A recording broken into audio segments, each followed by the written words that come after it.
Boa noite, senhores.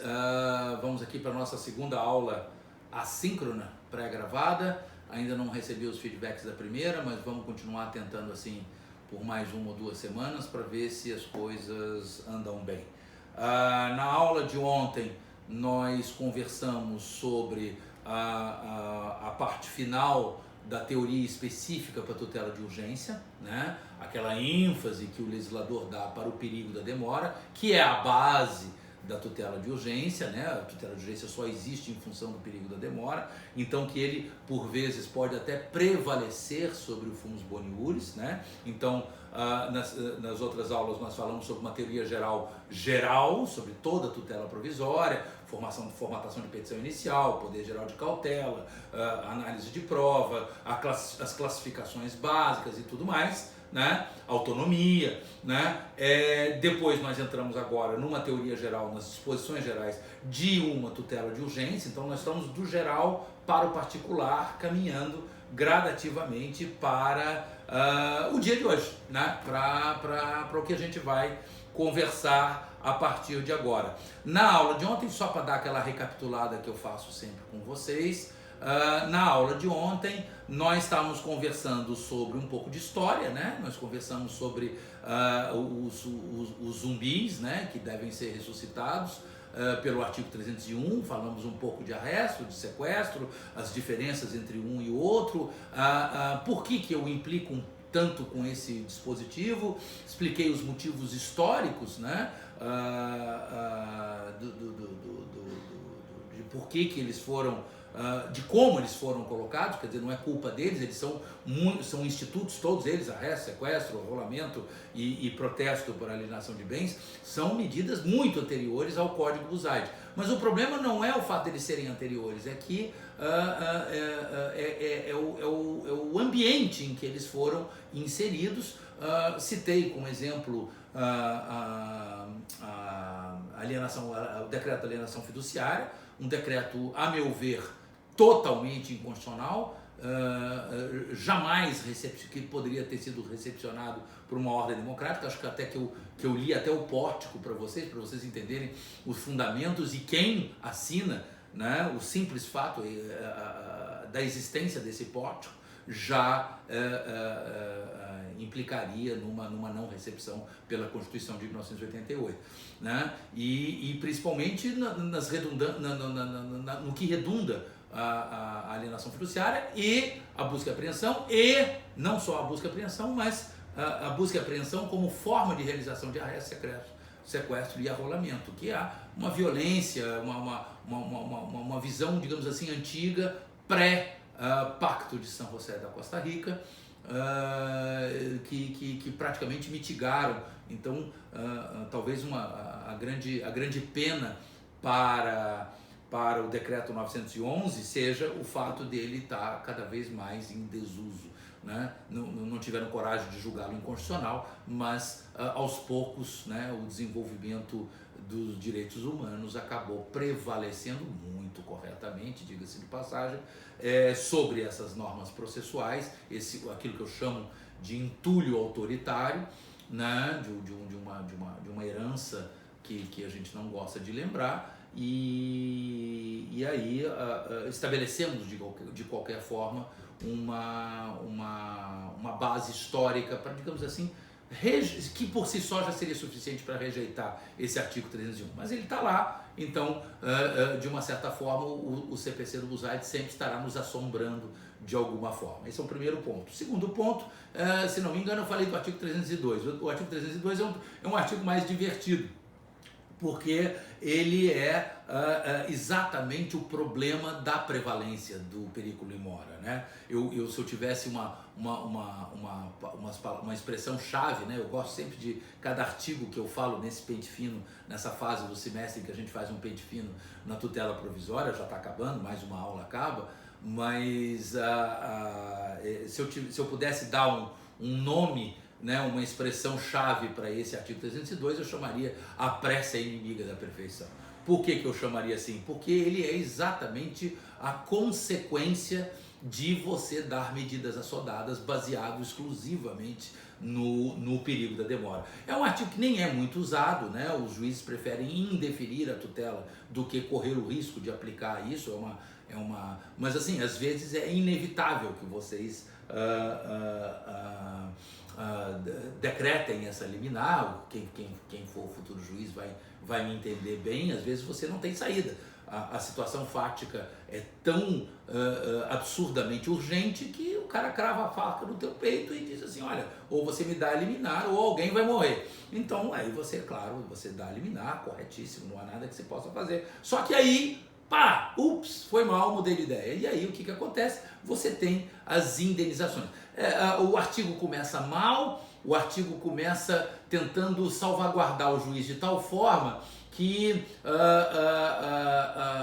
diz que ele está sendo enganado, né? Sem prejuízo dos danos processuais, quer dizer, da litigância de má-fé, do ato atentatório à dignidade da justiça, bota aí uns 20% de multa, né? Como se o juiz tivesse sido enganado pela parte, né? A parte responderá pelas perdas e danos oriundas se acontecer o quê? Aí tem uma série de incisos, todos eles, né? Então você poderia reduzir esse dispositivo apenas a um caput, se, entendeu, posteriormente aquela decisão for revogada ou reformada pela improcedência da ação, pela prescrição e decadência, pela inércia da parte em dar andamento ao processo, que é uma forma que é uma justificativa para extinguir o processo e tudo mais. Então vocês têm aí os elementos que podem acarretar a mudança de ideia do magistrado. Quer dizer, ele deferiu a cirurgia, era uma situação urgente, só que aí depois, quando foi fazer a perícia, não, isso nem é caso de cirurgia, entendeu? Os caras se desesperaram e tudo mais. Então são situações do dia a dia forense, entendeu? Onde as pessoas às vezes exageram nas cores, né? Advogado, às vezes, né? Ele quer ganhar porque ele quer ganhar liminar de qualquer maneira, então ele acaba exagerando nas cores. Cabe ao magistrado saber filtrar essa circunstância. Então, esse, digamos assim, é o último aspecto que eu daria para esse artigo 302. Então, no artigo 300 nós temos uma micro teoria da urgência, né, que é a prevalência do periculum in mora sobre fundos boniuris, a possibilidade de haver modulações com justificação e com caução, né, e caução de parte a parte, ambas as partes, né, tanto uma para ganhar a liminar pode caucionar, quanto outra para substituir a liminar também pode caucionar. Chama-se cautela e contra-cautela, né, você já tem até esse nome. Tem a questão do dano reverso, que é importantíssima. Isso não cai em qualquer prova, não. Isso cai todos os concursos que vocês forem fazer na vida de vocês, cai aquele parágrafo 3º do artigo 300. Ok? Depois, a volta dos mortos-vivos no 301 e a prece inimiga da perfeição no 302. Hoje a gente vai conversar, a gente vai seguir nesse aprofundamento da teoria da tutela provisória e a gente vai ver uma coisa extraordinária.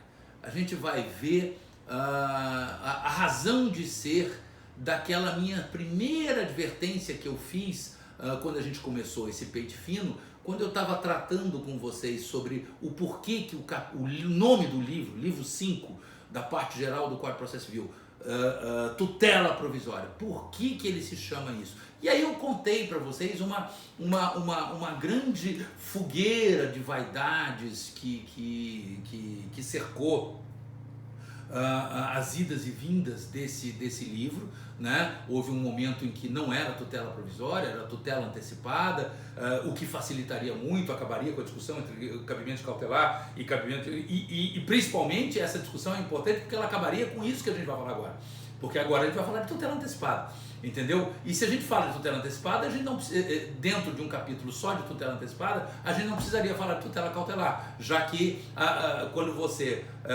usa o entendimento, e é um entendimento válido, de que a tutela cautelar está contida né? Ela é o meio do caminho da tutela antecipada, né? Ela é um elemento de suavização, ela também antecipa, ela só não atinge os elementos de execução que tem uma antecipação de tutela. Então, quando eu tiro esta caneta de alguém e indisponibilizo, eu posso não entregar para mim, eu sou o credor. Entendeu? Mas o fato de ela já estar indisponibilizada já é um meio caminho entre a vinda do bem saindo do devedor e vindo na minha direção. Então isso também é um elemento antecipatório. Claro, não é totalmente antecipatório a ponto de eu colocar no bolso, mas já é meio caminho andado, por isso que eu fiz essa brincadeira, essa imagética com vocês, para que vocês pudessem perceber que o objetivo do legislador era continuar aquele processo de simplificação, bom ou mal, citei exemplos de intervenção de terceiros, muitas aspas simplificações que o legislador fez, que de tão simplificadas acabaram comprometendo a própria definição jurídica, a própria história jurídica do dispositivo, do instituto processual que estava sendo regulado, no caso ali, intervenção de terceiros. Aqui eles iriam continuar com esse objetivo, mas, né, por isso que eu falei fogueira de validades, muito livro escrito, etc e tal, cada um querendo puxar a brasa para sua sardinha, então acabou gerando esse problema. Então o que acontece? Aí eu brinquei com vocês, eu me lembro que em algum momento eu fiz a seguinte brincadeira, que nem é minha, é do professor Sérgio Bermudes. Ele dizia assim: às vezes você tem um instituto que você escreveu tanto, que você desenvolveu tanto, que você pensou tanto sobre ele, que você quer de qualquer maneira colocar ele dentro da lei. Só que você não se preocupa nesse momento em harmonizar a lei com ele, entendeu? E aí o Bermudes faz a sacada dele, que é muito engraçado, que ele diz assim: é como se você chegasse para o alfaiate com um botão e dizer assim: faz um terno ao redor deste botão. Né? Então, o que a gente vai estudar hoje é o botão ao redor do qual foi construído toda a teoria da tutela provisória. Né? O Sérgio sempre muito didático, ele não chegou a escrever no Introdução ao Processo Civil dele, ele não fala sobre isso. Mas, de qualquer forma, o que a gente vai falar hoje? De um dos binômios mais complicados. Não que ele seja uma novidade, a professora Ada Pellegrini Grinover chegou inclusive a tramitar junto ao senador Pedro Simon do MDB gaúcho, ela chegou a tramitar, se não me engano, na segunda metade da década de 90, um dispositivo parecido com o artigo 304. E o artigo 303, que é a primeira parte do binômio, né? Os dois se interligam quase que chifopogamente, eles quase que são irmãos siameses, o artigo 303 e 304, mas de qualquer forma o objetivo da professora Ada está repetido aqui. Então, se vocês forem ver o projeto o nome técnico de estabilização da tutela ou estabilização da medida, que é o nome técnico disso que nós vamos estudar hoje, né, que está no artigo 304 e estava no antigo artigo 273 do Código de Processo Civil passado. Ela pretendia fazer para cada parágrafo que você tem no 304, ela pretenderia fazer um 273A, B, C, D, né, sobrepondo um mesmo artigo 273, no mesmo número, artigo 273, várias situações que estão colocadas nesse parágrafo. Então, não é uma novidade, sob o ponto de vista de quem estuda processo civil com uma certa proximidade, a gente já tinha essa perspectiva de estabilização da medida, né? Mas como em 2002 as reformas o trauma das reformas de tutela antecipatória do Código culminaram em 2002, a chamada reforma da reforma, porque em 2002 não foi um avanço, foi na realidade uma explicação do que passou, de todas as reformas anteriores. Então você, quando começa a precisar fazer reforma explicativa, né, significa que as suas reformas não estão ecoando bem na jurisprudência, não estão encontrando um respaldo jurisprudencial suficiente, digamos assim, para que você acalme, entendeu? Você estabilize os entendimentos. Pelo contrário, os entendimentos estavam se acirrando em polos muito distantes entre si. Num dos artigos que eu mandei para vocês sobre tutela, inclusive de minha autoria, um que foi publicado no livro do livro de estudos em homenagem ao professor Egas Muniz de Aragão, eu inclusive, se não me engano, numa nota de rodapé, eu explico esse acirramento, né, entre tutelas provisórias, cautelares e antecipatórias. O nível de acirramento foi tal que, se não me engano, a primeira turma do STJ entendia que para uma determinada finalidade caberia exclusivamente medida cautelar, indefinindo todas as tutelas antecipatórias. A segunda turma do STJ indeferia todas as tutelas cautelares e só permitiam tutelas antecipatórias. E, se não me engano, a mesma segunda turma, num entendimento posterior, aceitava, fazendo uma simbiose, essa simbiose que eu falei para vocês, de que numa chamada medida cautelar antecipatória ou satisfativa, já não me lembro, mas está lá no rodapé, vocês deem uma lida lá que vocês vão compreender bem. Então,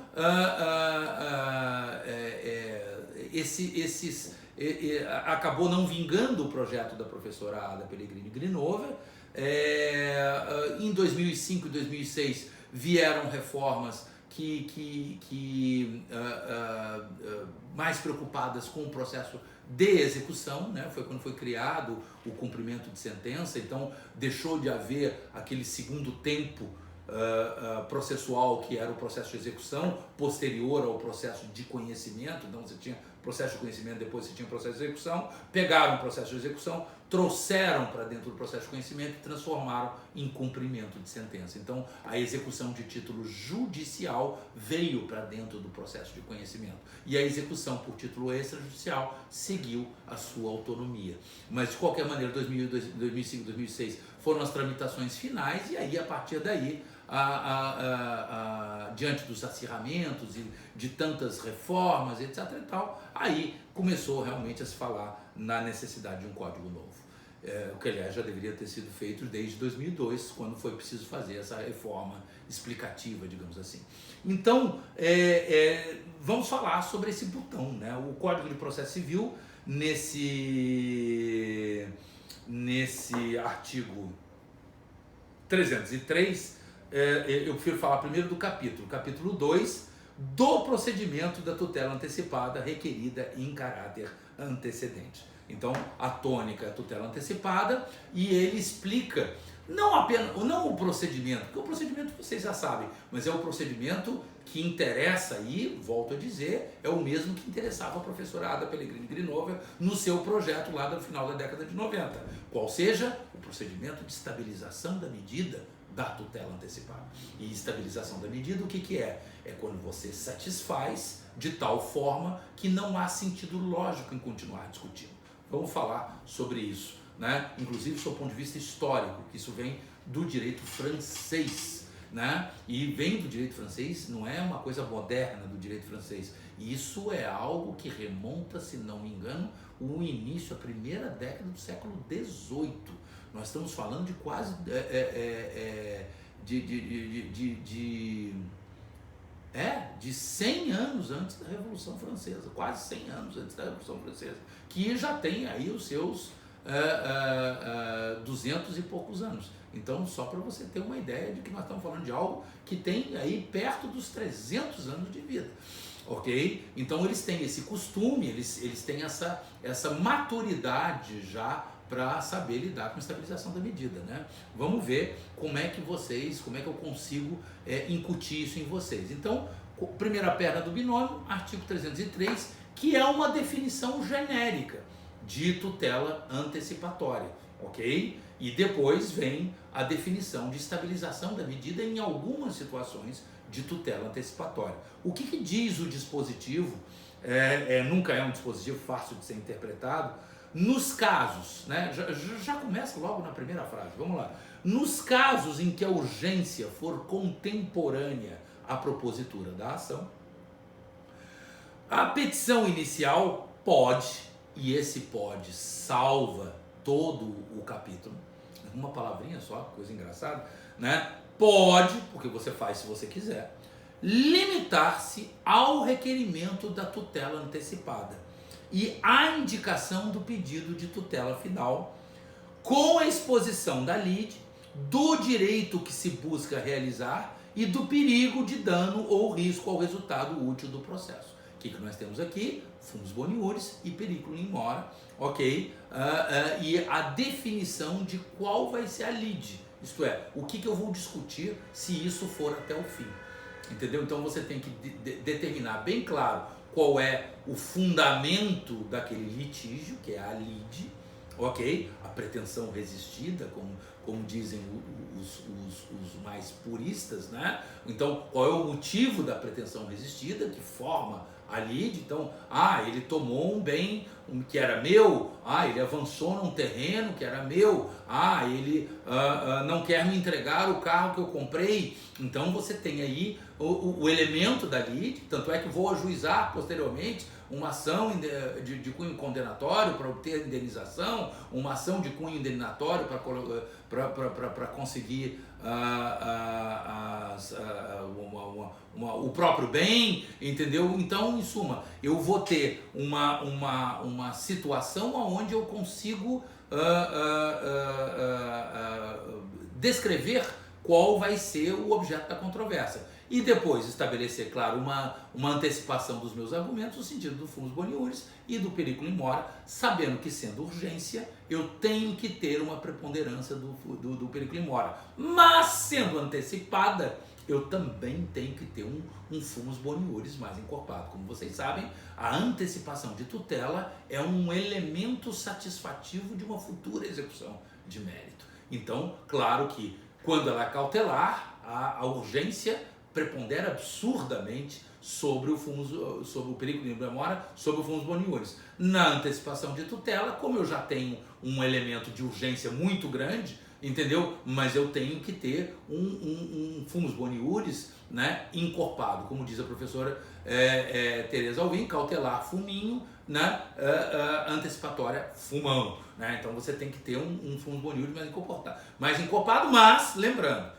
tutela de urgência, né, o periculum in mora sempre como um elemento preponderante, dominante, primordial. Então você tem que dizer qual é o risco que está correndo. Ele está usando meu carro e está usando inclusive fora e ele me prometeu um carro 0 km. Então você, cada dia que ele usa o carro, você está perdendo dinheiro, então você tem um perigo da demora, ok? Então o que pega nesse dispositivo? Essa é a primeira coisa. Nos casos em que a urgência for contemporânea à propositura da ação. Por que eu digo que isso semeia mais confusão do que esclarecimento? Por um motivo muito simples. Quando você explicita, a lide já está posta, já tem uma discussão, você não faz uma petição inicial se restringindo a um pedido de tutela, né? Você não faz um mandado de segurança privado, né? Onde você só quer a proteção da tutela, a proteção do bem, você quer que o bem te seja entregue, uma vez entregue, liquida o assunto, não quero discutir mais nada, não quero mérito, vou restringir apenas ao pedido de tutela. Então, volto a dizer, todo mundo que sofre uma lide, entendeu? Automaticamente está sofrendo, por exemplo, um dano moral, ou pelo menos ele imagina que seja um dano moral. Os tribunais chamam de mero aborrecimento, mas você imagina que esteja sofrendo um dano moral. É pouco provável que você não esteja sofrendo um dano material. Então, quando é contemporânea a propositura da ação, não existe antecedência. O que existe é incidentalidade. Você propõe a ação e um dos teus capítulos da ação é o pedido de tutela incidental ao próprio pedido. Aí você já tem os pedidos indenizatórios, você já tem todas as suas capitulações, no sentido processual da palavra, adequados. É o que você faz, é o que a gente aprendeu desde 2002, é uma coisa muito engraçada. Esse aspas, mandado de segurança privado, que é mandado de segurança só contra a autoridade pública, né? Eu estou fazendo aqui, evidentemente, uma simplificação para que vocês possam entender o objeto, né? Porque você impetra o mandado de segurança para conseguir tirar algum abuso de poder, alguma ameaça iminente. Terminou a ameaça iminente, aí é que você vai discutir o teu direito tributário, sob o ponto de vista de pretérito, se você tem dinheiro a haver, mandado de segurança não é supedôneo de ação de cobrança, entendeu? Então, você tem súmulas 268, 269, 270, 271 do Supremo Tribunal Federal. Então, o que acontece? O mandado de segurança ele não tem efeito patrimonial. Ele vai lá, resolve o teu problema, mas não te traz o teu dinheiro de volta. Ok? Então, são situações que eu estou fazendo um paralelismo porque todo mundo tem no mandado de segurança um remédio heróico, né? Então, isso aqui o que é? É um remédio heróico, mas privado, entre entes privados, né? Ou até entre entes públicos, mas não acobertados por mandado de segurança. Então, o que acontece? Você tem uma situação de litígio. O que a gente aprendeu no caso de vocês, da Mais Terra Infância, eu já era um velho acabado em 2002. Mas apenas para vocês compreenderem que há muito tempo que a gente parou de mover medida cautelar para resolver a tutela e depois fazer o pedido principal. O que você aprendeu a fazer, principalmente depois de 2002, a incorporar um no outro, faz um processo só, entendeu? E toca a tua vida. Foi o que a gente aprendeu. Então, a primeira coisa que me torna perplexo nesse artigo 303 é que ele reconhece que existe uma contemporaneidade, mas que apesar deles serem ambos contemporâneos, você pode.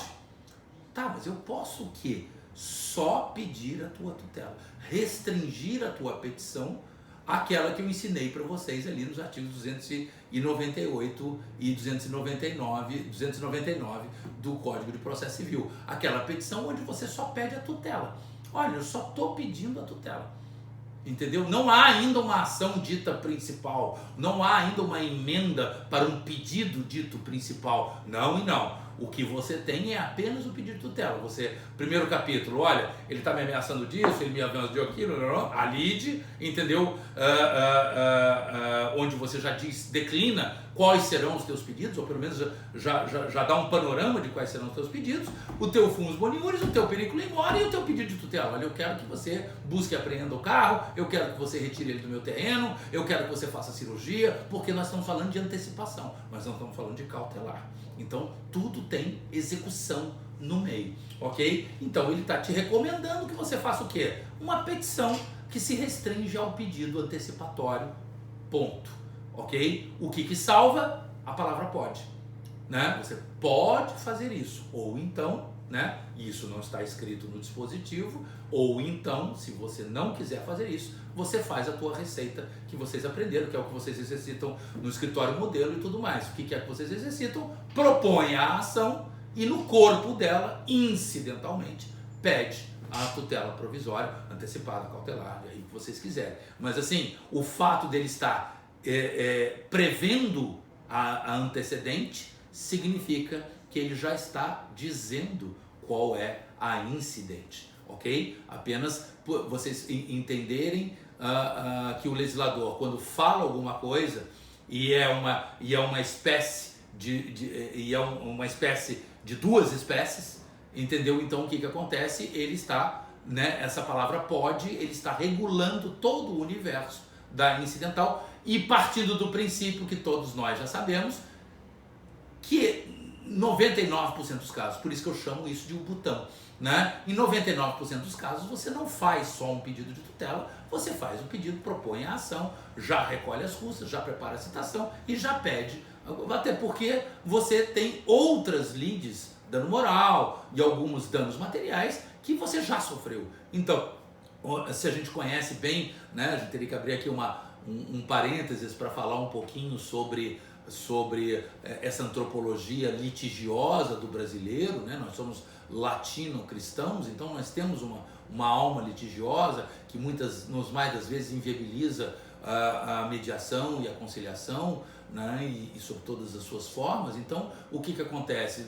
O cliente chega até o advogado já dizendo com todas as palavras: eu quero a cabeça desse cara, entendeu? Eu quero dinheiro, eu já sofri prejuízo. Então você não vai, não, eu tenho uma forma aqui suave, eu vou só pedir a tutela, eu devolvo o seu carro que agora está usado e fica tudo, porque nós temos que preconizar a paz social, né? Se você disser isso para o teu cliente, você simplesmente perde o cliente, né? Porque ele já está com aquele desejo inato de vingança sobre as questões postas por aquele litígio, entendeu? Então, volto a dizer, ressuscitaram uma técnica de mover a cautelar separada do pedido principal, que já não existia mais, e como antessala do botão, né? Que é o que a gente vai falar, que é a estabilização da medida. Então, acho isso um pouco complicado, mas a palavra pode salva tudo. Então, ele está se referindo explicitamente à medida antecedente, a medida antecipatória antecedente, a tutela provisória de natureza antecipatória pela via antecedente, mas implicitamente ele está falando que, caso você assim não queira, você pode fazer o que você faz sempre, que é a incidente. Então, antecedente está colocado ali como regra explícita, incidente como uma regra implícita, através da palavra pode. Né? Esse é o primeiro ponto fundamental. O segundo ponto fundamental desse artigo 303 são os procedimentos dele, né? Ele tem 6 parágrafos, né? Aliás, essa é uma tônica desse código, né? O código, em número de artigos, tem menos artigos que o código Buzaide, mas em número de dispositivos, este código tem quase o dobro dos dispositivos que tinha o Buzaide. Se você entender incisos, parágrafos e alíneas, né, e artigos, né, e se você somar tudo indistintamente, você vai ver uma situação de como é que eu posso explicar, de desnecessidade, digamos assim, de você estabelecer essas exceções, essas regras. Então, o que você tem? Você tem muita regulamentação, você tem muito detalhe sempre voltado para um botão, né? Então, vamos analisar assim. Parágrafo 1º. Concedida tutela antecipada, que se refere ao caput desse artigo, 1. O autor deverá aditar a petição inicial. Então, você passa a ter 2 trabalhos, né? Então, foi deferida a liminar, o que você faz? Ele vai te dar um prazo, né? Nós vamos ler isso aqui com calma, né? Ele vai te dar um prazo e você não vai, como acontecia em 2002, propor uma ação. A ação já está proposta. O que você vai fazer agora é uma emenda à petição inicial, que era exclusiva de tutela, para transformá-la numa petição inicial, agora com as capitulações da ação propriamente dita. Então agora você vai... Antes era só o quê? Uma TP, uma tutela provisória. Agora ela vai ser uma ação declaratória, constitutiva, condenatória, executiva e mandamental, de tal forma que você agora consegue capitular. Entendeu? Antes você tinha que propor, agora é aditar. Então, qual é o nome técnico? Ah, professor, eu sou um procedimentalista de escola, eu quero saber qual é o nome que eu dou a essa petição. Então você vem para o seu advogado de abaixo assinado, entendeu? Com fundamento no artigo 303, parágrafo 1º, inciso 1 do Código de Processo Civil, aditar, entendeu? A petição inicial de folhas tais da TP nos seguintes termos, entendeu? E aí você vai tratar de relembrar alguns fatos que você já tratou, dizer que agora foi deferida a liminar, que a situação está assim, está estabilizada, e etc e tal, e conforme você já disse, a lide é essa, e aí você dá os fundamentos do direito, etc e tal, e aí você faz os pedidos em cumulação simples, pedidos subsidiários ou pedidos alternados, conforme for a tua conveniência de capitulação, dentro daquilo que eu já expliquei para vocês no primeiro mês de aula, quando eu ensinei vocês a capitular as ações e, consequentemente, destacar os aspectos processuais, não só da ação, mas também da própria tutela provisória, que faz parte, que é um pedaço, é uma costela da ação. Ok? Então vai lá, o autor deverá aditar a petição inicial com a complementação de sua argumentação, a juntada de novos documentos e a confirmação do pedido de tutela. E é bem legal isso, ele falar a palavra confirmação, porque ele está aceitando o Pontes de Miranda. Então, quer dizer, você já pediu o provimento efetivo, agora você tem que pedir a confirmação através do acertamento da ação. SM é igual a PE mais AA. Então, essa é a beleza da equação do Pontes. Então, se você pede a confirmação da tutela, é porque você está pedindo, ao pedir o AA, o acertamento da ação, que é o pedido declaratório, constitutivo, condenatório, sei lá qual foi o pedido que você formulou, né? Você tem que pleitear também a confirmação da medida e a procedência do pedido declaratório e a procedência do pedido, entendeu? Por quê? Porque ele é o efeito executivo que já foi antecipado. Agora você tem que pedir o quê? A eficácia legislativa que vai dar base jurídica para essa antecipação que você foi feita. Por isso, a beleza desse inciso primeiro. Ele fala aqui em 15 dias, mas eu não sei por que ele fala 15 dias, se a tradição é 30, ok? E logo em seguida aqui ele coloca ou outro prazo maior que o juiz fixar. Eu tenho certeza absoluta que pelo menos dessa geração que está aí, que conviveu com outro sistema, o prazo padrão é 30 dias. Eu não tenho a menor dúvida disso. Mas como esse código traz os prazos contados em dias úteis, eu consigo compreender por que ele já sugere 15 dias, né? Porque 15 dias em dias úteis, na realidade, são 3 semanas, né? Então, 3 semanas aí, você já pode colocar aí, entendeu? No mínimo mais 3 finais de semana, então seriam 21, 22 dias. Então, por isso ele deve sugerir esses 15. Mas se eu conheço bem, e os operadores do direito têm essa tendência conservadora de utilizar ideias, digamos assim, que já estão postas na nossa cabeça, até inconscientemente a gente acaba dando os 30 dias, os antigos 30 dias lá dos artigos 807 e 808 do Código de Processo Civil passado, né? Então, esse é um primeiro ponto.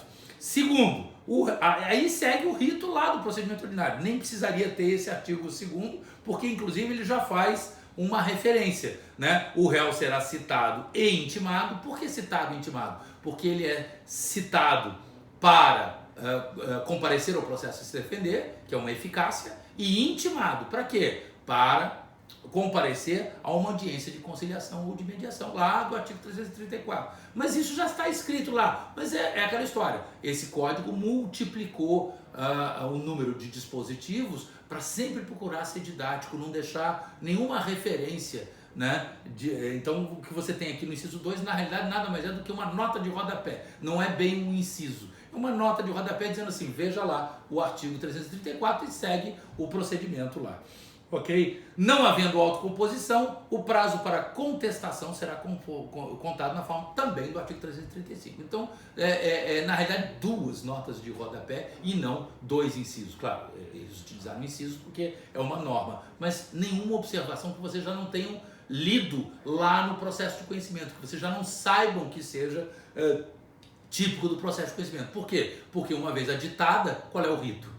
O rito é do processo de conhecimento. Uma vez aditada a tua TP, o que você tem? Um procedimento comum. Então, se você tem um procedimento comum, você segue as fases: conciliação, contestação, instrução, saneamento, instrução e julgamento e recurso. E dali para diante o recurso. São as fases processuais normais que vocês têm a ver. O parágrafo 2º é mais interessante, porque ele coloca aqui, não realizado o aditamento, a que se refere o inciso 1º, parágrafo 1º desse artigo, o processo será extinto sem resolução de mérito. Mais um eco do passado. Se você movia o processo cautelar, se você ganhava a medida cautelar e não propunha no prazo legal, entendeu?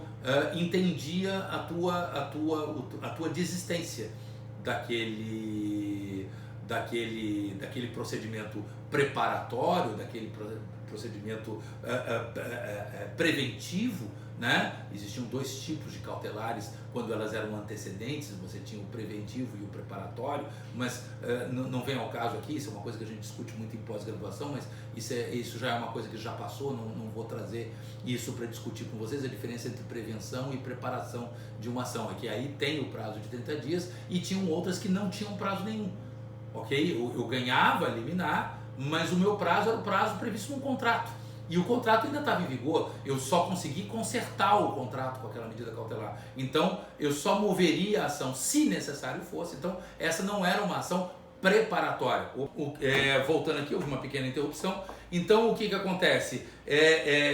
Esse dispositivo de extinção, na realidade, ele se remete àquela tua inércia em não propor a ação dita principal. Por isso, havia aquela diferença entre preparatória e preventiva, para saber se havia uma referibilidade. Esse era o nome técnico que eu estava querendo lembrar. Uma referibilidade. O que é a referibilidade? Era a referência imediata ou mediata que a tua tutela tinha em relação à colocação da lide processualmente. Se a colocação da lide, por exemplo, o contrato não venceu, a obrigação em si não estava vencida, então você tem que esperar vencer para saber se ele vai ser inadimplente, para aí sim você ter a accionata, quer dizer, o nascimento da tua lide. Aí sim, você não pode propor uma ação e propor em 30 dias automaticamente uma ação dita principal se não há lide ainda.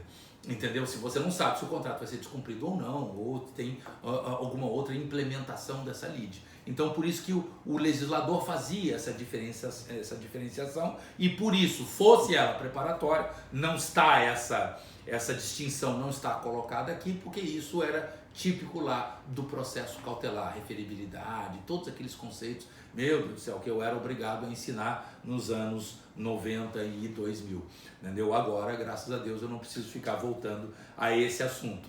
O parágrafo 3º fala do aditamento, a que se refere o inciso 1, parágrafo 1º desse artigo, dar-se-á nos mesmos autos sem incidência de novas custas processuais. Nós já tínhamos estudado isso. Quer dizer, mais uma nota de rodapé, mais uma, digamos assim, redundância. A gente já tinha estudado isso quando a gente estudou tutela, a teoria geral, né? Estava escrito lá...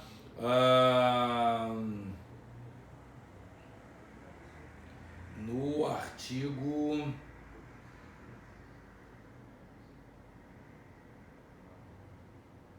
295, tutela provisória requerida em caráter incidental independe do pagamento de custas. Ora, se a tutela incidental, já com o processo proposto, independe, entendeu? O reverso, quando você faz o aditamento e é no mesmo eixo cognitivo, não tem sentido você pagar as custas de novo, ok? Então, eu volto a dizer, existe uma ligação entre esse artigo 295 e esse parágrafo 3º, né? Por quê? Porque ele se dá nos mesmos autos, né? Por que antes eu precisava pagar duas custas? Foi o que eu expliquei lá quando eu falei do artigo 295. Antes você havia um duplo eixo cognitivo. Você tinha a cognição da tua medida e depois, em paralelo, a propositura da ação dita principal, e essa ação dita principal também tinha custas. Por quê? Porque eram valores da causa diferentes, inclusive. Entendeu? O valor da causa cautelar ele é um valor inestimável, você pagava 500 pila, entendeu? O valor da causa principal, não. O valor da causa principal é o valor do contrato, é o valor da obrigação, é o valor do bem da vida que você está pleiteando. Então, você tinha duas bases de cálculo tributárias diferentes, então você recolhia as custas de um e outro. Agora, como você fez a simbiose do eixo cognitivo, quer dizer, agora é o mesmo eixo, você não propõe uma ação em paralelo, você adita o pedido inicial, então o que você tem? Você tem o mesmo eixo cognitivo. E ao ter o mesmo eixo cognitivo, o que você tem? Você tem uma forma, digamos assim, de economia processual, e o que torna desnecessário e inútil você pedir duas custas para o mesmo nível, mesmo eixo de cognição. Então, na realidade, por caminhos diferentes, o artigo 295 e esse parágrafo chegam à mesma conclusão. Se você agora tem o mesmo eixo cognitivo, não há mais sentido em você pagar duas custas, porque você não tem mais duas cognições, porque você não tem mais duas sentenças, porque você não tem mais dois recursos, porque você não está discutindo dois direitos materiais. O direito material de cautela apartado do direito material acautelado. Você está discutindo o direito material de cautela e acautelado no mesmo eixo cognitivo. por isso uma única custas e, consequentemente, um único valor da causa, se não me falha a memória, é o item posterior. Parágrafo 4º, na petição inicial a que se refere o caput desse artigo, o autor terá que indicar o valor da causa que deve levar em consideração o pedido de tutela inicial, o pedido de tutela final. Então, óbvio, então são duas notas de rodapé, mais uma vez, que se complementam, né? Ao dizer que você só não paga custas ao aditar, ok? E você só paga custas ao propor, é evidente que o valor da causa que você tem que arbitrar na tua petição inicial de TP é exatamente o valor da causa da lide, isto é, da pretensão resistida, isto é, do aditamento que você apenas descreveu na tua petição inicial exclusiva de TP antecedente, ok? Não sei quem vai querer fazer isso, mas se fizer, vai ter que tomar esse monte. Por isso que eu chamo esses dois artigos de botão, porque eles todos estão tratando de coisas que vocês dificilmente farão, ok? Que é não propor já a tutela e a ação simultaneamente, né? Contemporaneamente, como diz o caput do artigo 303. Mas tudo bem, há essa possibilidade. Parágrafo 5º. O autor indicará na petição inicial ainda que pretende valer-se do benefício previsto no caput desse artigo. Qual é o benefício? Isso é um daqueles requerimentos finais, né? Mais uma questão burocrática, né? Como o botão atrapalha, né? Você chega com um botão cafonérrimo, quer dizer, como fazer um terno ao redor desse botão cafonérrimo. Então, você começa a encher de parágrafo para explicar minúcias que você não precisaria explicar se não tivesse o botão. Se você tivesse que criar o terno e o botão fosse um acessório que não fosse, que fosse talvez, claro que é importante, o botão é sempre importante, mas ninguém liga aqui pro botão que você tá usando. Meu Deus do céu, pelo amor de Deus. Entendeu? Então, o que acontece? Você tem que dizer para ele, olha, eu quero ajuizar a ação, ok? Você me estabelece aí o prazo, se é 15, se é 20 ou 30 dias, ok? E eu quero usar desse benefício. Por quê? Por causa do botão, que é o 304, é o artigo seguinte. As notas de rodapé do botão já estão se referindo a ele. A gente já está começando a chegar digamos assim, na influência orbital do botão, que é o artigo 304.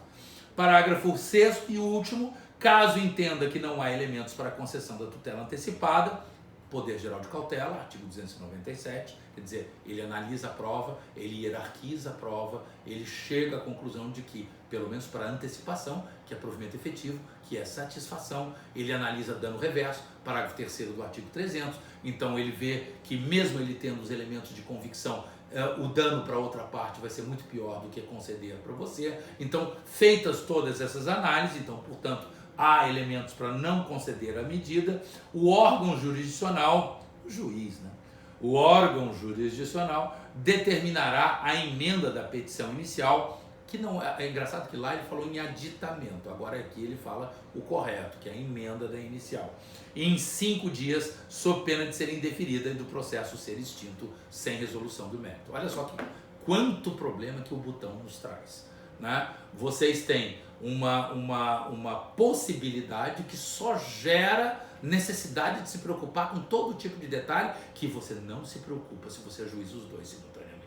Mas tudo bem, então você tem 6 parágrafos tratando disso. E esse último parágrafo, ele é uma espécie de coroação dessa situação. Se vocês observarem a exigência, né, até para indeferir, vocês têm que correr. Olha, se eu vou ter 5 dias para ajuizar a ação principal, para emendar, mas que lá em cima ele falou em aditar, poderá aditar a petição, entendeu? Se vocês, por que ele já não propõe tudo junto? Quer dizer, esse parágrafo 6º olha, eu sei que é cansativo, 5 anos, olha, sob pena de indeferimento da petição inicial, entendeu? Então, gente, entendeu? Esse é um somatório de motivos para que você continue fazendo o que você aprendeu desde 2002, né? Quando praticamente se extinguiu o processo cautelar, quando se extinguiu essa coisa de geminar cognições. Você já insere desde já em uma entre a outra e não tem preventividade, não tem preparação, você tem tudo junto e misturado e segue o baile dentro do procedimento comum, que é um procedimento que vocês dominam, afinal de contas, ele é comum. E aí, bom, né, depois dessa introdução toda, depois de todo essa apresentação, eis que aparece o botão, que é o artigo 304, né? Cara, vamos lá. Primeiro um pouco de história. Existem situações, né? E desde muito tempo os europeus já se debruçaram sobre isso, especialmente os franceses, né? Roger Perrault, o grande processualista francês, o Buzaide francês, o Araquém de Assis francês, o professor Roger Perrault, na França, ele faz ele tem um livro aqui, eu tenho aqui na minha biblioteca, onde ele faz uma análise desse tipo de estabilização de medida, que é o nome, né, do que nós vamos tratar, mas que os franceses já têm, porque eles lidam com isso há 300 anos, né, eles já têm um nome próprio para isso, eles chamam de référé. Référé assim, com 3 acentos mesmo, porque na França acento é para dar référé.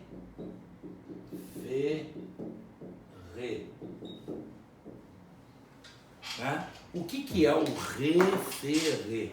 O référé é exatamente essa referência, no caso aí, referido, né?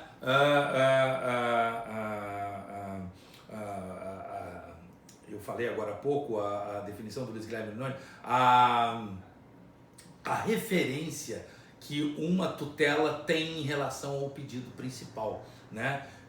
Essa referibilidade, ok? Então, o Luiz Guilherme, lá na dissertação de mestrado dele, em 1992, né, a tutela cautelar e antecipatória, ainda não se falava ainda em tutela antecipatória, a reforma só veio em 94, mas ele já escreveu, a dissertação de mestrado dele foi em cima de tutela antecipatória, e ele fala o tempo todo disso aí, referibilidade. O que é a referibilidade? A referibilidade é exatamente a transitividade, o cordão umbilical que liga toda a tutela a um bem a ser protegido numa ação principal, dita principal, né? Não são a mesma coisa, ok? São partes distintas de um todo, né? O feto na barriga da mãe, entendeu? Ele tem uma existência, inclusive interesses processuais, às vezes distintos da própria mãe, entendeu? Então, o fato de ele estar dentro do útero materno não significa que ele seja mãe, não significa que ele faça parte do organismo da mãe, não e não, né? Eles têm uma situação de referência, de référé entre um e outro. Então, o que acontece? Você tem referências altas. O que é a referência alta? É quando a tua tutela está de tal forma imbricada com o direito material que você vai poder, que você vai ter que ajuizar uma ação para poder declarar o teu direito àquele bem que está sendo protegido, né? Para poder constituir aquele bem que está sendo protegido liminarmente. Então, você já nasce com a obrigação de em 15, 20 ou 30 dias aditar, ou então você já bota tudo junto e vira uma tutela incidental, entendeu? Então, nesses casos, você tem interesse processual em pedir a tua tutela, mas você já sabe que terá que ajuizar o pedido principal ou que já terá que fazê-lo simultaneamente. Mas existem circunstâncias em que você pode usar o botão exclusivamente, entendeu? Que é o que eu imagino que tenha sido a intenção do legislador aqui, né? Porque até agora vocês entendem mais ou menos como opcional. Não, professor, eu vou fazer o seguinte, eu sei que eu vou ter que ajuizar o pedido principal, mas eu vou ajuizar só a tutela agora porque é novidade e eu quero usar essa novidade. Sei lá, aí é coisa de brasileiro, eu não tenho nada a ver com isso. Mas assim, é uma questão prática. Você está numa... Por que a medida cautelar era separada do processo principal? Entendeu? Gente, porque tudo era muito difícil naquela época, pesquisa era muito difícil. Então você tinha uma situação de urgência, você não podia ficar horas e horas debruçado numa revista trimestral de jurisprudência, numa revista forense, folheando fascículo por fascículo, procurando jurisprudência e fundamento. Você escrevia ali, datilografava rapidamente uma petição, dizendo qual ia ser o teu pedido principal, qual era o teu perigo da demora, qual era o teu fundo boniúrio, pedia a tua tutela e mandava. Depois você tinha 30 dias com calma para fazer toda a pesquisa, datilografar com calma, entendeu? Às vezes manuscrever, porque na transição de manuscrever para datilografar, as primeiras petições eram vistas com desconfiança, porque não se sabia se era realmente o cara que estava fazendo, era muito engraçado, né? E aí agora, né, não se sabe direito quem é que está protocolando aquela petição, se é o estagiário aqui ou se é o advogado propriamente dito, etc e tal. Então, não importa qual seja a era que nós vivamos, né? Nós estamos sempre com essas desconfianças burocráticas. Mas era uma questão prática, entendeu? Você fazia uma petição sumária, você fazia uma petição básica, onde você dava o teu pedido de urgência. E aí, com calma, hoje você não tem mais isso. Gente, vocês... Não tem sentido você estudar na internet para fazer uma petição exclusiva de TP e depois simplesmente editá-la, entendeu? O trabalho é basicamente o mesmo, né? Meu Deus do céu, nunca na minha vida eu pensei que eu jamais fosse ter como é que é? Um site no STF onde você digita a palavra-chave e ele já vem com todas as jurisprudências referentes àquela palavra-chave. Eu me lembro no meu tempo de Bermudes, até antes de eu virar advogado lá, onde eu ainda era estagiário, chegava alguém para mim, olha, estuda aí, entendeu? Tá ok. Eu ia para a biblioteca do Sérgio, uma biblioteca de 55 mil volumes, eu ia no setor de revistas, né? Não tinha índice, porque cada jurisprudência iam tendo sequência, ninguém era louco de fazer um índice. Então você ia lá, revista trimestral de jurisprudência do Supremo, não tinha STJ ainda, do Supremo Tribunal Federal, volume 1. Tinham 120, 130 volumes. À noite é uma criança. Você ia vendo, às vezes você encontrava jurisprudências ótimas para outros casos, aí você já anotava para facilitar a tua pesquisa quando tivesse, entendeu? Ter memória naquela época era uma bênção, porque às vezes você, 40 dias depois, não, mas eu preciso de um precedente para isso, vai na revista trimestral de jurisprudência, volume 122, tem ali não sei o que, então, puxa, você me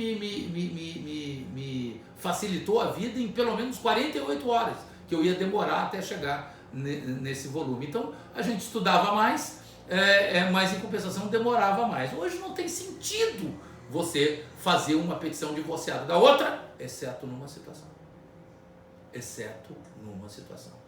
Qual é a situação? Assim, quando você você tem uma baixa referibilidade. Isto é, a você não interessa o pedido principal que virá depois, a indenização, uma declaração. Você só se interessa, tudo isso já está posto. Eu só preciso que o cara se comporte, por exemplo, de acordo com aquele contrato que já está assinado e que eu não preciso declarar a existência. Entendeu? Com aquela cláusula que já está muito clara, então eu não preciso constituir nada. Entendeu? E, portanto, eu só quero que ele se comporte porque ele ainda não cometeu o ilícito contratual, logo eu não tenho indenização, logo eu não tenho dano moral. Sei lá, uma obrigação de fazer qualquer, uma obrigação de cantar, né? Eu me lembro, há muitos anos atrás, aqui em Florianópolis, ia ter uma festa de 15 anos de uma grande figura da sociedade local e foi feito um contrato para uma banda que ainda se chamava J-Quest, que hoje se chama J-Quest. E essa banda, J-Quest, foi contratada, eu acho que eles só tinham uma música, mas isso era fácil, inteiramente fácil, só você, uma coisa assim. E era uma homenagem a um desenho animado do meu tempo, entendeu? Que vocês nem devem saber, que é o Johnny Quest.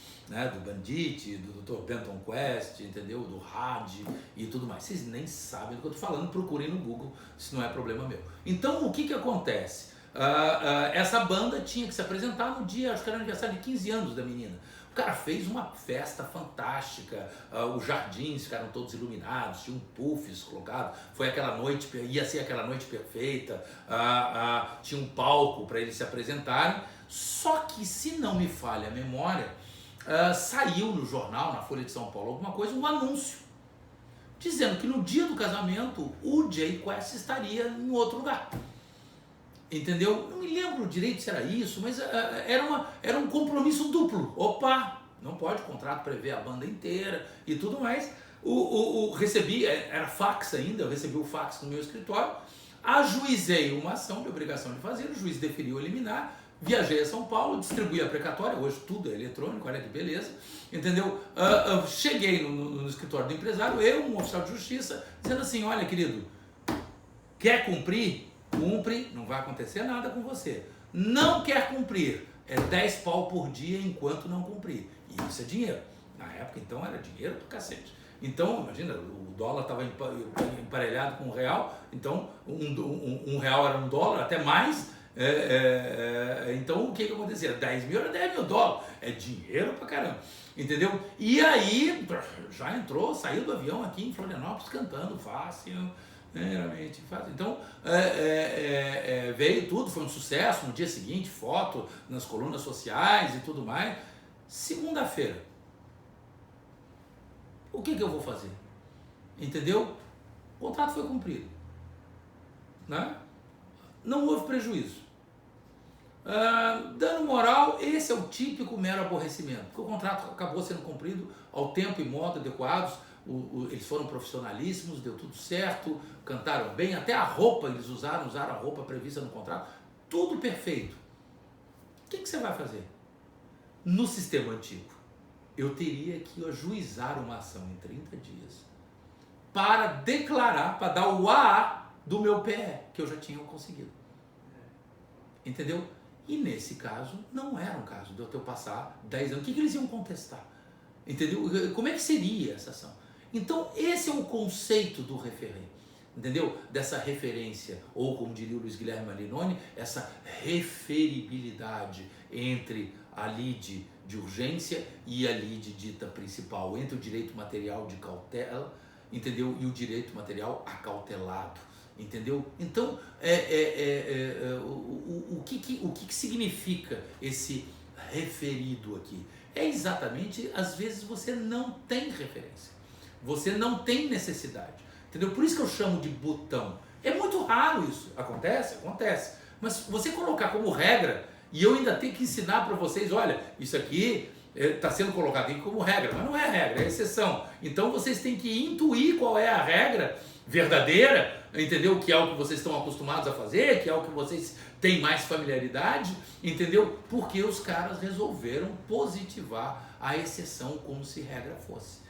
Entendeu? E aí eles têm que consertar e adaptar. E quando você adapta, né? Quando você lembra aquele jogo de pequenininho que vocês têm quando vocês pequenos, meus filhos brincavam muito com isso quando eram neném, que é um cubo vazado com formas geométricas, né? E esse cubo vazado com formas geométricas, você te colocar uma estrela, um círculo, um quadrado, um triângulo, né? E se você tentasse colocar a estrela no círculo, ela não entrava, evidentemente, entendeu? Mas a impressão que me dá é que estão martelando uma estrela num quadrado, entendeu? Estão martelando ali até ela entrar ali, entendeu? Então a coisa acaba perdendo a sua naturalidade, acaba perdendo a sua coerência. Por quê? Porque a tutela pedida autonomamente, né, o referré, como está escrito ali atrás de mim, entendeu?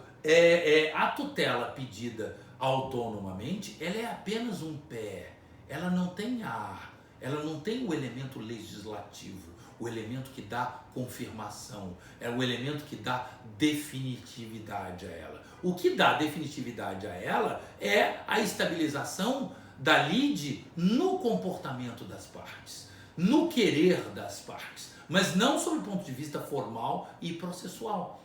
Então o que acontece? Nessas raras vezes onde você não tem dano, onde a tua tutela se exaure no cumprimento e acaba dando tudo certo, o sujeito, a obrigação de fazer foi o que me ocorreu, mas você poderia fazer, sei lá, uma admoestação para o cara não vender um determinado imóvel e o imóvel acaba não sendo vendido. O que você vai fazer? Vai mover uma ação que vai demorar 15 anos para tramitar para dizer que o que já aconteceu é o que deveria ter acontecido? Isso não tem sentido lógico. Então, nesses casos, e apenas nesses casos, e aí eu volto ao meu amigo Egas Muniz de Seu de Aragão, né? Eu fico imaginando que eles estão fazendo esse binômio 303, 304 para tratar de situações que acontecem em 5% dos casos, né? E não naquilo que acontece em 95% dos casos. Então, mais uma vez, o legislador tentando gerar um encontro. E aí vem o que é mais sensacional,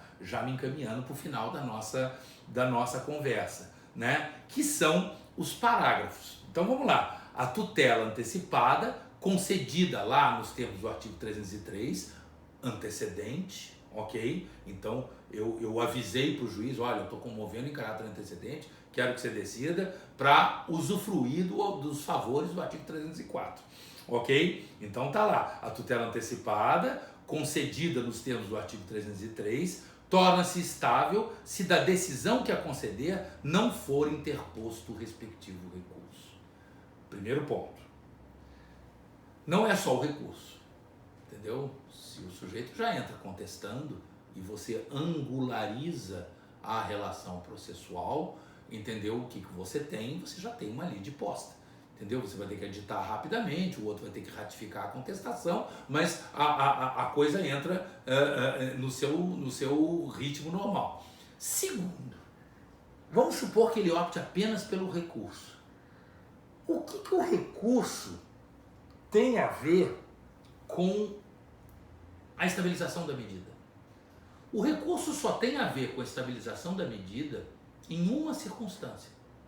Se você rapidamente, de forma muito ágil, interpõe o agravo de instrumento, que é o recurso, entendeu? Embargo de declaração não vale, entendeu? É um incidente de integração, não é propriamente um recurso.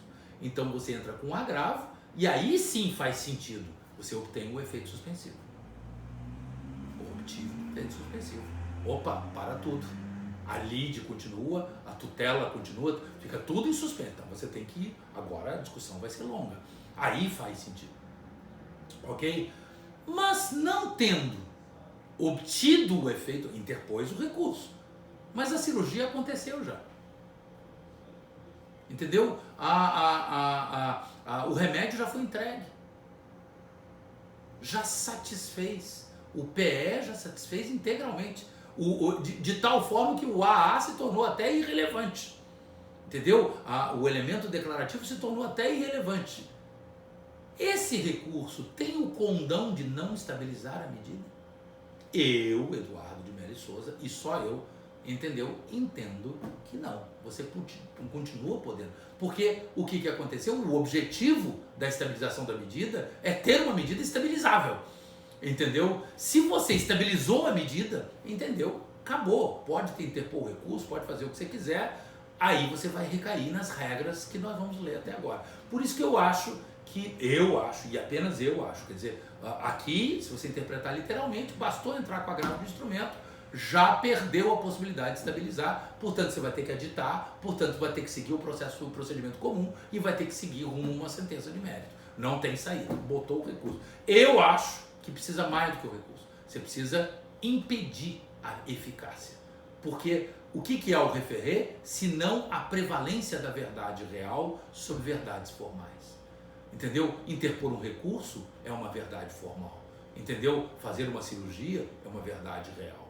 Entendeu? Então, o referer é exatamente isso. O que é a estabilização da medida? Meu querido, eu já operei, eu já posso ir até para a Europa. Tchau para vocês, vou embora.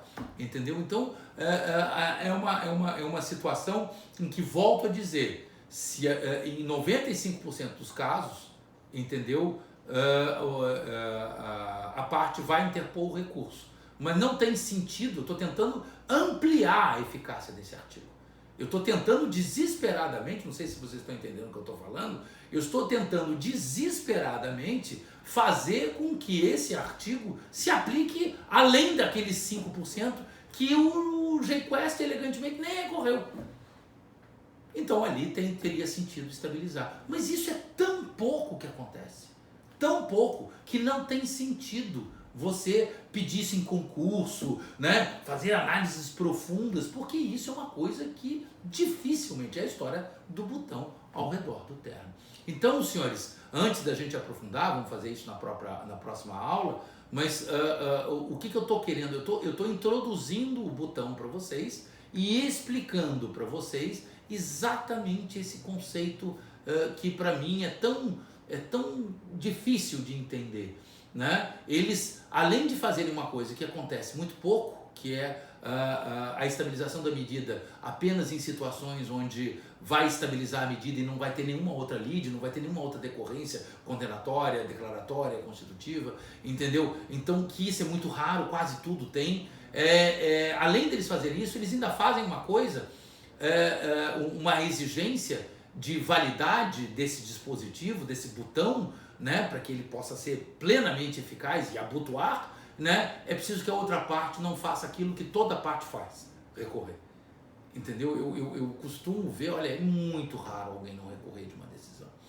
Entendeu? Então, acho complicado. Então, eu, no afã de tentar ajudar o legislador, olha, a gente pode ampliar um pouquinho mais esse conceito para evitar que se promovam mais ações e mais litígios e etc e tal, e não basta recorrer.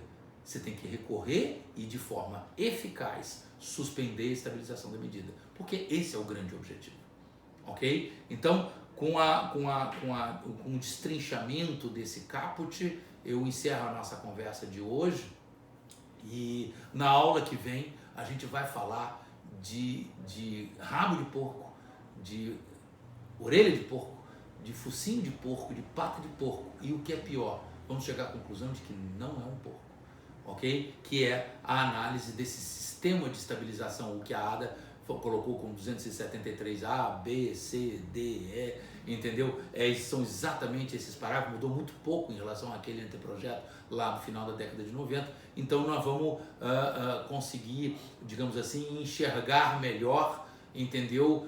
Essa estranha construção de exceções que prevalecem sobre as regras, ok? E de situações muito raras que poderão acontecer, e é minha obrigação ensinar aqui, entendeu? Até porque tem banco de concurso que é apaixonado por essas filigranas, exceções, e sempre pedem isso, então a gente vai conversar com calma na nossa próxima conversa. Muito obrigado. Continuem entrando no fórum e me digam se esse meio é mais eficiente da gente conversar ou se é melhor voltar a ter aula síncrona. Qualquer coisa, semana que vem eu volto com as aulas síncronas aqui do escritório. Vou tentar melhorar a internet para vocês aqui de qualquer maneira. Um grande abraço, boa noite, fiquem bem, um abraço.